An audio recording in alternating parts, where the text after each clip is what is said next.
Hi everyone! So, kakanta po ako ngayon and happy Sabbath nga po pala. So, ang song po na kakantahin ko ngayon is Sa Langit Ay Wala Ng Kasalanan or Problema. So, nire-remind lang po tayo guys na ang pinakamagandang place kundi sa langit lang talaga matatagpuan. So, yun yung magandang puntahan talaga natin. At para makapunta tayo doon, sumunod tayo sa Panginoon at magtiwala tayo sa mga pangako niya sa atin. So, yun po yung kakantahin ko ngayong araw na to. Ang buhay sa mundong ito ay may kahirapan.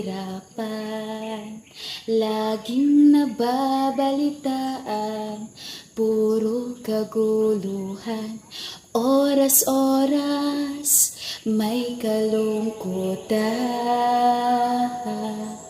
Suliranin at kasawian